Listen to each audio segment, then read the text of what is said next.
Sampai akhirnya nemuin Islam tuh akhirnya karena cara Islam mengubah manusianya itu yang beda. Gimana? Saya dengar. Izin ya? Iya. Cara pandang masalah terhadap masalahnya beda. Dalam artian ketika kita bicara terkait setiap agama ngajarin kebaikan, oke, itu betul. Tapi berbuat baiknya untuk apa dulu?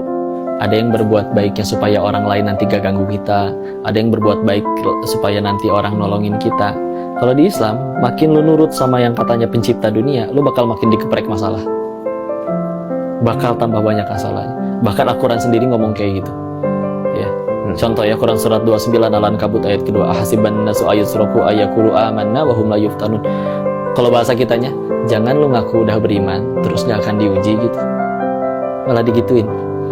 Dan jadi waktu lu berhenti itu, setelah banyak pemikiran itu, lu dapat banyak masalah. lu banyak masalah. Dan nggak sedikit ya ayat tentang itu. Tapi akhirnya memang berkesimpulan bahwa di ayat yang lain kan bahkan sampai ditanya, jangan kalian ngaku bisa ke surga sebelum kalian diuji sebagaimana orang-orang terdahulu. Orang-orang terdahulu itu orang-orang yang justru lebih taat daripada kita, para nabi, para orang yang berbuat baik. Sampai mereka juga nanya, kapan ini masalah selesai? Kapan pertolongan Allah? Tapi di akhirnya ditutup dengan wabasyiris sabirin, berikan kabar gembira kepada orang yang sabar. Dan dilanjutkan, siapa yang dapat kabar gembira tersebut? Orang yang mengucap setiap kali ada masalah, inna lillahi wa inna ilaihi rajiun. Intinya adalah kami milik Allah dan segalanya akan kembali kepadanya. Dalam artian gini, berarti penderitaan manusia itu diawali ketika merasa memiliki. Wih, cakep. Saya suka. 1 poin. Ini bagus nih ilmunya. Berarti jalannya jalan yang benar nih di belajarnya. Gue suka. Iya, karena kan hartaku, jabatanku, karirku udah kupupuk bertahun-tahun segala macam. Enggak bro, titipan.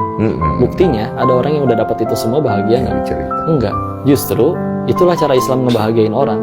Karena pencipta lu tahu bahwa makin lu ngejar itu, lu makin gak bisa bahagia. Makanya ketika akhirnya kita nurut sama pencipta dunia itu, lu makin digeprek sama masalah, dalam artian lu berusaha dicabut dari semua kemelekatan itu. Karena kalau misalkan sesuatu yang bermanfaat, tapi kalau melekat pasti jadi masalah.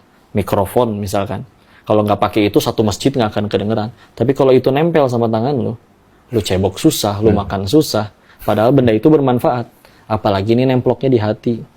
Jadi justru cara untuk bahagia yang Islam ajarin adalah, ya Islam dari kata aslama, yuslimu, lepas, berserah. Di hati itu udah nggak ada apa-apa, tinggal pencipta doang. Jadi akhirnya makin lepas dari itu semua, ya akhirnya lihat para orang-orang soleh terdahulu yang kayak hidupnya, kok solehnya sesoleh itu, dosa terampuni, apa atau bahkan tidak ada, tapi masalahnya lebih berat daripada kita, udah gitu tetap baik sama orang-orang. Kok bisa manusia tuh sampai di tingkatan kayak gitu? Dan mereka bahagia. Sedangkan bos-bos kami dulu nggak ada yang bahagia.